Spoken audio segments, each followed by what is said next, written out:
네, 그러면 이번에는 정말 장이 이제 하락으로 가다 보니까 새로 들어온 주린이들은 오르는 거 보고 들어왔잖아요. 네네. 그러니까 깜짝 놀란 거라, 네. 시장이 내려가네? 이러다 점점 더 옛날 3, 4월 뭐 이렇게 내려가는 거 아니야? 이런 네. 걱정들 하다 보니까 패닉에 빠지는 것 같아요. 그리고 경험이 없고 이제까지 주식을 산 분들도 보통 자기가 공부해서 샀다기보다 추천이나 남의 말 듣고 이렇게 사다 보니까 종목에 대해서도 갑자기 이제 불안해지기 시작하고, 자, 이런 시점에서 어떻게 다시 우리가 이 투자자의 자세를 한번 이렇게 가다듬을 수 있을지.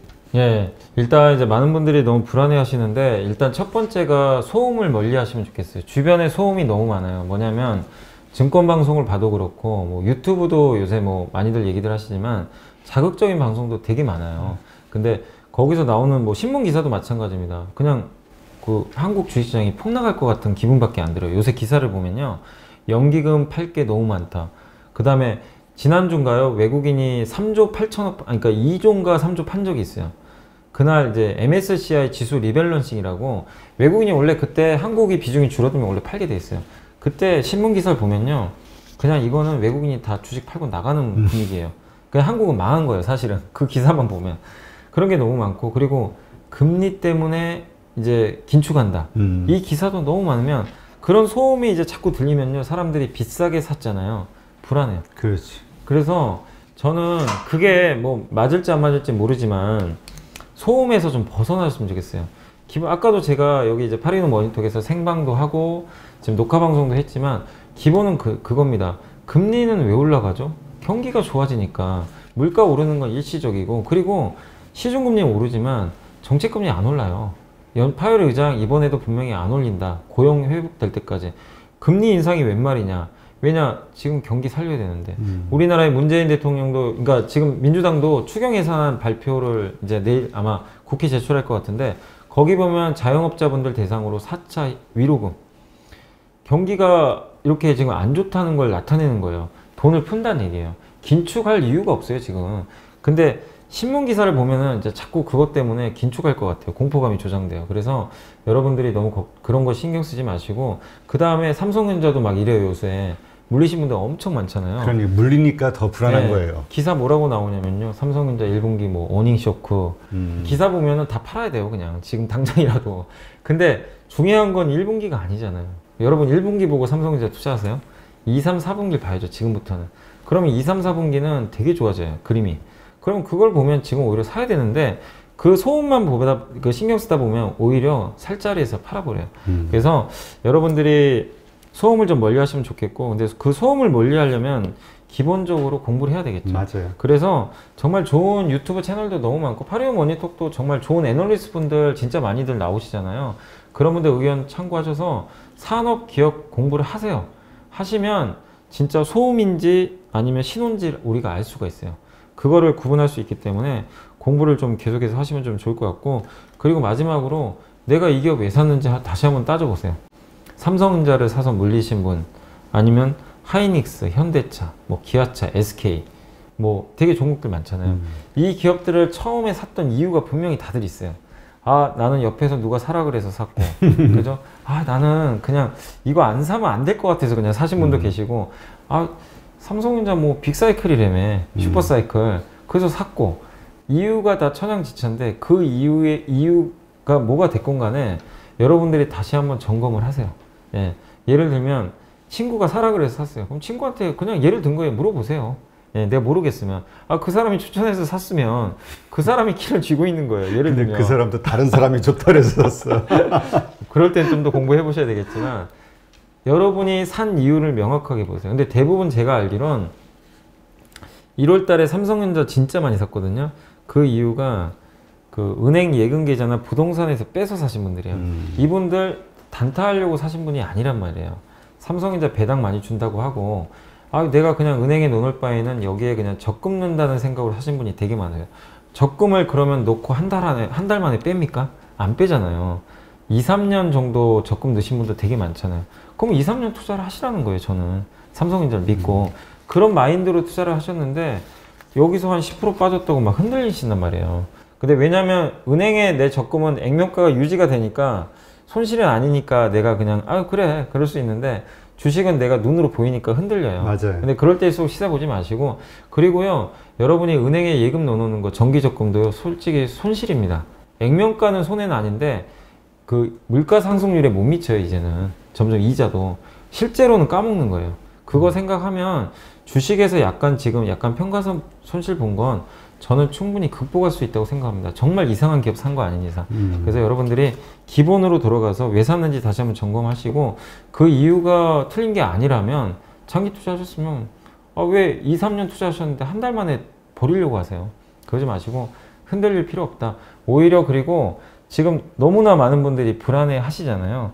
불안해 한다는 건 시장의 꼭지가 아니란 얘기예요. 어떻게 보면. 예, 그래서 더 흔들릴 때마다 좋은 기회가 생기지 않을까라고 좀 말씀을 드리겠습니다. 근데 지금 말씀하신 것처럼 보통 가치 투자의 기본은 이런 순간에도 매수하는 거잖아요. 네, 왜냐면 맞습니다. 내가 10,000원 주고 샀던 거를 지금 산 이유가 그대로인데 지금 네. 8,000원이고 7,000원이면 너무 더 고마워서 더 네. 사게 되는 그런 건데, 오히려 이럴 때는 못 사고 11,000원 막 이렇게 더 올라갈 때 따라 붙게 되는. 이게 그러니까 사람의 심리가요. 그게 이제 기본적으로 이 주식 투자를 할 때는 이게 안 된다고 하더라고요. 그러니까 뭐냐면 사람의 심리 자체가 주식을 딱 봤을 때는 오르는 것만 되게 좋아 보여요. 기분이 좋고.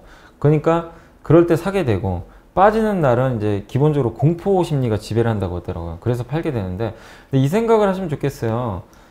여기 스마트폰도 있지만, 스마트폰도 이거 정가 주고 사신 분도 계시겠지만, 예를 들면 스마트폰 살 때 대부분 발품 엄청 파시더라고요.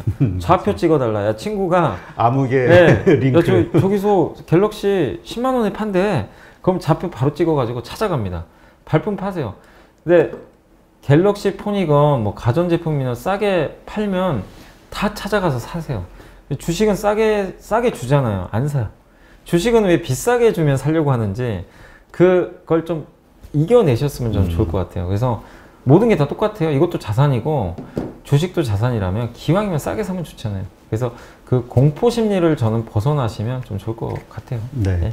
그래서 왜 주식 투자를 부동산 투자처럼 하면 분명히 성공한다 이런 얘기가 있잖아요. 뭐 부동산 사고 팔 수가 없으니까. 네, 맞습니다. 근데 그러한 의견에 대해서 어떤 이야기 하시는 분들이 있냐면은, 내가 10년 전에 뭐 A라는 주식을 샀는데 지금 뭐 5분의 1 토막이다, 뭐 10분의 1 토막이다, 우량주였는데 당시에는 이런 얘기를 하시면서 장기 투자가 얼마나 헛된 것인지 이런 또 이견을 내시는 분들이 있어요. 그러니까 그러니까 이거예요. 자신은 우량주라고 생각을 한 거야. 그리고 그 종목을 샀지만 그게 정말 우량주인지 아닌지를 어떻게 스스로 좀 분간할 수 있을까? 근데 그거는 되게 상식적으로 생각하시면 돼요. 그러니까 여러 가지 검증 방법이 되게 많아요. 그 워런 버핏도 제가 이게 주주 연례에서 뭐 이제 질문하셔서 그냥 말씀드리면, 워런 버핏이 주주 서한에서 이 중요한 5가지를 얘기했어요. 영업이익에 집중하라. 그러니까 우리가 어떤 기업이 우량한지 안 한지를 사실 삼성전자는 다 알잖아요. 그렇죠. 근데 어떤 기업을 내가 잘 몰라요. 그러면 일단 처음에 볼 게 영업이익. 영업이익이 증가하는지 5년치 보면 돼요. 5년 동안 꾸준히 증가한다. 매출액과 영업이익이. 영업이익은 뭐죠? 여러분이 치킨집을 하는데 뭐 장사를 하잖아요.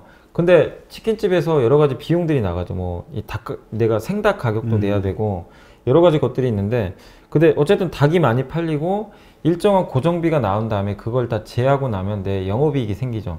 그게 이제 실제로 닭 팔아서 번 돈입니다. 그 외에 은행 이자 같은 거, 예, 아니면 누구한테 빌린 돈, 이자 같은 거, 이거는 약간은 이제 치킨하고는 좀 관계가 없어요. 약간 일회성 비용들이거든요. 그런 것들 제하고 세금까지 제하고 나면 당기순이익이에요. 그래서 기업의 진짜 돈 버는 가치는 영업이익이 있습니다. 이 기업의 본질은.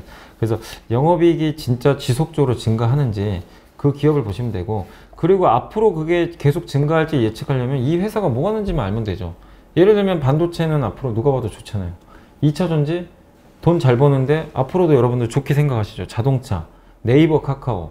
근데 예를 들면은 뭐 앞으로 마스크 만드는 기업이에요. 지금 돈을 왕창 벌었어요. 그렇죠. 영업이익이 좋아졌어요. 그럼 워런 버핏이 영업이익 좋아지는 기업 사라 그랬더니 샀어요. 근데 우리가 상식적으로 생각해보자. 그럼 마스크가 앞으로도 계속 돈 벌어줄까요? 내년에는 이제 엄청난 고난의 시간이. 이거는 마찬가지인 게 아까 석유화학도 마찬가지고 철강도 마찬가지고 몇 년 후를 장담은 못해요. 그렇죠. 공급가임에 빠질 수도 있어요. 플레이어도 많고. 그거는 상식적으로 그냥 예측을 하면 돼요. 몇 년 후에 나 모르겠다. 전기차는 명확한 것 같은데 철강은 몇 년 후에 어떻게 되지? 모르면 그건 예측을 못 하는 거예요. 그런 기업은 사이클 산업이니까 장기 투자하면 안 됩니다. 사이클 털고 나오셔야 돼요. 그러니까 그분이 실패하신 요인은 그런 사이클 산업에 투자하셨는데 고점에 서서 그냥 물려버리신 거예요. 운 나쁘게.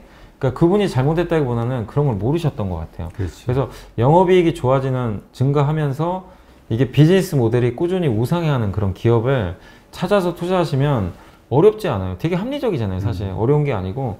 그 다음에 두 번째가 이익 잉여금. 그러니까 이제 장사하고 번 돈에서 여러 가지 비용 그러니까 일회성 요인들 다 제하고 세금 제하고 남은 게 단기 순이익인데, 단기 순이익에서 일부를 배당을 하잖아요. 배당 주고 남은 돈이 이익 잉여금입니다. 이게 회사로 들어가요. 이 돈 가지고 재투자를 하거든요. 이게 많아야 회사가 투자를 많이 해요. 이 돈이 없는 회사는 유증을 해요. 설비 투자해야 되니까, 돈이 맞아요. 없으니까. 아니면 빚을 내거나. 이게 증가하는 기업. 이게 뭐냐면 한마디로 자본 총계가 증가하는 기업을 뜻해요. 그래서 이거 워런 버핏이 되게 중요하게, 자본 총계가 꾸준히 5년 동안 증가했는지 보세요. 이게 감소하는 기업은 투자하시면 안 돼요. 적자난다는 얘기예요. 예. 그 세 번째가 좋은 관리자. CEO도 좋아요. 우리가 그 차석용 그 LG생활건강 CEO를 좋게 평가한 이유가 엄청난 분이시잖아요. 56분기 연속 분기 영업이익 성장. 엄청난 이건 일이죠. 뭐 그냥 마법사입니다. 어떻게 보면 진짜. 그래서 LG생활건강 이렇게 키운 분인데 관리자가 되게 좋아야 돼요. 마인드가. 예. 근데 어떤 경영자는 맨날 거짓말만 하고, 그죠? 횡령하고 배임하고 이런 데 있는 투자 조금이라도 이런 거 있으면 하지 마세요. 예. 그리고 회사의 경쟁력과 핵심 역량. 이거는 그냥 어떤 회사 하는지 딱 우리가 보면 답이 나오잖아요. 뭐 경쟁력이 뭔지. 아까 한샘은 경쟁력이 리모델링 시장 커지는데 1등 기업이에요. 그런 거라든가 핵심 역량이 뭔지. 이런 거는 조금만 공부해 보시면 알 수 있는 거예요. 어려운 게 아닙니다. 근데 이마저도 모르면 투자하면 안 돼요, 사실은. 기본이니까. 그리고 마지막으로 비싸게 사면 안 돼요. 이 고생하신 분은 포스코가 70만 원에서 13만 원 갔다가 지금 28만 원이잖아요. 13만 원에 사신 분은 이익이지만, 그렇지. 70만 원에 사신 분은 고통이 심해요. 그러니까 절대적으로 내재가치 구하는 공식은 있지만 어쨌든 비싸게 사지 말라. 이것도 맞는 얘기인 것 같습니다. 많은 분들이 실패하는 게 주가 엄청 올라갔을 때 막 살려고 하세요. 그렇죠. 예, 그때 좀 참으셔야 되는데, 그래서 이게 사실은 너무 뻔한 얘기일 수도 있지만 워렌 버핏이 왜 위대한 투자자인지를 여기서 나와요. 기본에 충실하라는 거거든요.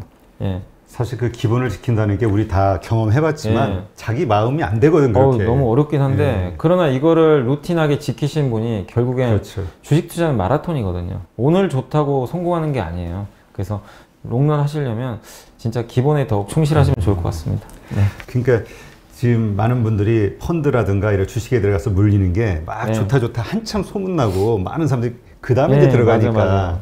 근데 이제 한쪽에서 바로 지금이 그런 때가 아니냐. 이제 이걸 걱정하는 거죠. 네, 어떤 분들은. 맞아요. 네. 그래서 지금 이제 뭐 그럴 수도 있지만, 그러나 지수만 보면 또 너무 높잖아요. 근데 지수 말고 기업을 한번 봐보세요. 기업들 중에 합리적인 가격이 온 거 되게 많이 있어요. 진짜 찾아보시면 그런 기업들 선정하시면 저는 어려울 거 없다고 보거든요. 그래서 너무 지수보다 이제부터 오늘 시장도 증시가 전 다행인 게 좀 안정감을 찾더라고요. 그렇다는 얘기는 이제 종목 장세가 시작돼요. 그럼 사람들이 지수에 예민하게 그동안은 반응을 했어요. 지수 오르면 뭐 오르나 보다, 내리면 내리는 지수만 딱 이렇게 쳐다보고 있는데, 이렇게 지수가 안정감 찾으면 사람들이 안심을 하고 이제 기업 보자. 그러면 똘똘한 기업을 막 찾아다녀요. 그럼 그때 좋은 기업들이 또 주가가 한 번씩 움직이니까 이제부터는 좀 기업에 한번 집중해 보시면 좋을 것 같아요. 네. 지금 그 보통 우리가 장기 투자할 때 주식을 사 모아라. 장기 투자자들의 네. 이견은 그렇잖아요. 그래서 오늘도 사고 뭐 계속 돈이 생길 때마다 사 모으는 거. 네. 이게 이제 소액 투자자들 입장에서는 괜찮은 투자 방식인데, 네. 예를 들어서 내가 이번에 뭐 땅을 팔았든지 뭐든 뭐 해가지고 목돈이 있어요. 목돈을 내가 딱 집어넣는 거야. 근데 이게 떨어지면 네. 어떻게 하냐. 네. 이제 이 얘기를 하는 거죠. 네네. 그 다음에 이제 추가 매수, 그러니까 계속 그 주식을 사 모을 네. 어떤 돈이 없으니까. 네. 그래서 이게 처음에 내가 돈이 이렇게 있을 때 한 번에 들어가는 게 낫냐, 아니면 이걸 어떻게 분할 매수한다 하더라도 이게 뭐 며칠 혹은 몇 달이지 네네. 몇 년 후 이렇게 할 수는 없는 거잖아요. 네네. 이런 의견을 가지신 분들도 있더라고요. 아니요, 저는 무조건 분할 매수입니다. 저는 거기에 대해서는 저는 그렇게 확신은 해요. 왜냐면 그 투자자들 뭐 저도 마찬가지인데 누구도 마찬가지예요. 이 박현주 회장님도 그 얘기했잖아요. 타이밍 못 맞춘다. 절대 못 맞춘다. 이거는 진짜 귀신이 아니고서 맞출 방법이 없어요. 내일 주가 오를지 내릴지 삼성전자 여러분이 맞출 수 있나요? 못 맞춥니다. 한 달 후에 몇 프로 갈지 아세요? 근데 상식적으로 1년 후에 어느 정도 움직일지 예측은 할 수 있어요. 업황을 보면서 아, 삼성전자 적어도 지금보단 위에 있을 것 같다. 근데 그런 상황에서 주가가 단기적으로는 막 왔다 갔다 할 거 아니에요. 근데 한 번에 그냥 질러버렸어요. 예를 들면 가장 안 좋은 케이스가 1월 둘째 주 월요일 날 삼성전자 96,000원에 사신 분, 그때 퇴직금 다 투입하신 분, 실제 그런 분들 계시대요 그날. 근데 그런 분들은 지금 땅을 치고 후회하시는 거죠. 차라리 분할 매수를, 그러니까 예를 들면 퇴직금이 3억이라고 쳐볼게요. 3억을 6천만 원씩 5번 사는 거예요. 예를 들면 그러면 지금 만약에 1월부터 샀다고 치면 한 달에 한 번씩 사는 거예요. 그러면 1월에 뭐 예를 들면 제일 비싸게 샀다고 쳐볼게요. 6천만 원을. 그러면 그때 내 평균 단가는 일단 처음엔 6천만 원이 96,000원이죠. 근데 1월 달에는 그때 8만 원까지 빠진 적이 있어요. 운이 좋아서 8만 1,000원이 샀다고 치면 단가 확 낮아지죠. 3월인데 지금 아직도 8만 3,000원이에요. 그러면 여기서 한 번 더 사요. 그럼 단가는 더 낮아집니다. 96,000원에 산 게 다 상세가 돼요. 그러다가 몇 달까지 계속 8만 원 왔다 갔다 하다가 내가 다 샀는데 예를 들면 그 다음 달부터 주가가 12만 원 갔어요. 엄청난 수익입니다. 고생도 안 해요, 크게. 근데 96,000원에 다 지르신 분은 무슨 일이 발생하냐. 12만 원 가면 먹긴 한데 중간에 96,000원 오잖아요. 팔아요. 나 이제 못 참어. 나 이렇게 나 본전 찾았어. 다시는 안 해. 그리고 나가버리세요. 무서우니까. 그래서 반드시 분할 매수를 여러분들이 하셔야 됩니다. 이거는 어느 누구도 마찬가지인 것 같아요. 정말 내가 고급 스킬 있지 않는 이상, 특히 주린이 분들은 저는 최소한 5, 6번 나눠 사시면 정말 더 좋을 것 같아요. 기간은 어느 정도로? 기간은 그건 대충 없어요. 내가 근데 보통은 3에서 한 5개월 정도 나눠 사시는 게 제일 좋은 것 같더라고요. 근데 예. 지금 그렇게 여유 있게 진짜 말씀하신 대로 그러면 좀 리스크를 확 줄일 수가 있는데 이 투자하는 분 입장에서는 지금 사면 확 오를 것 같거든. 그 심리에 지금 바로 들어가잖아요. 그게 왜냐면 11월, 12월에 그랬기 때문에 그래요. 근데 지금 보세요. 11월, 12월에 그래요. 인정합니다. 물론 올랐지만 11월에 올랐을 때 내가 일부 사고, 그러니까 예를 들면 올라갈 때 계속 샀다고 쳐봐요. 그래도 평균 단가는 맞춰져요. 어찌 됐건 간에 내려가도 맞춰지고 올라가도 맞춰집니다. 이게 분할 매수의 마법이에요. 그래서 저는 많은 분들이 주식에서 롱런하는 방법은 자기 스스로가 변동성에 노출되면 안 돼요. 줄여야 돼요. 변동성이 계속. 그럴 방법은 분할 매수밖에 저는 없다라고 생각하고 있어요. 네. 그러니까 그러한 과정을 통해서 그러니까 그 뭐라 그럴까요? 기본적으로 내가 장기 투자를 한다라는 마인드를 가지고 있으면 그게 괜찮은데 이거 샀다가 바로 오르면 또 팔 생각을 하니까 그 심리가 뭐냐면 사자마자 당장 날아갈 것 같거든요. 그렇지. 바로 눈앞에 10%가 보이는 거예요. 그러면 그 순간 그게 뭐냐면 그건 탐욕이고 투기가 돼버리는 거예요. 투자를 하시면 저는 좋을 것 같아요. 네. 궁금한 것도 모르는 것도 많은 주린이 여러분, 생각보다 쉬운 주식 투자 저와 함께 해보시겠습니까? 이베스트 마이앱에서 프라임 서비스를 신청하시면 온라인 방송으로 저희 연불리와 함께 하실 수 있습니다.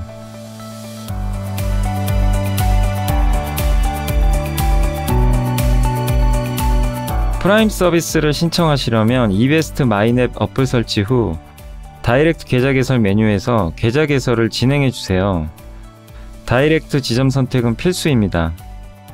마지막으로 이벤트 코드란에 연불리를 입력하시면 주식 상품권 10,000원을 화요일에 지급해 드립니다.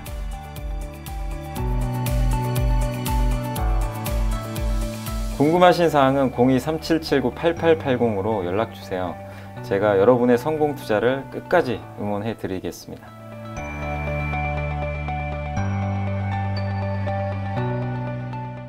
하여튼 이렇게 좀 힘든 그 장을 또 이제 겪어보셨으니까 마음고생들을 하셨겠지만은 이런 과정을 통해서 일단 기본으로 돌아가는 그 기회로 좀 삼으셔야 되지 않을까. 그러니까 우리는 아주 뛰어난 0.1%, 1%에 해당하는 엄청난 슈퍼개미들이 아니잖아요. 아, 그럼요. 우리는 평범한 사람들 입장에서 확률이 그나마 가장 높은 우량주에 대한 장기 투자, 성장주에 대한 이런 것들이 정말 우리에게 맞는 것이다라는 그 인식을 하는 이번 기회가 되셨으면 좋겠네요. 네. 하여튼 오늘도 좋은 시간 감사하고요. 네. 다음 주 월요일 날 또 뵙도록 네, 하겠습니다. 감사합니다. 네, 수고하셨습니다.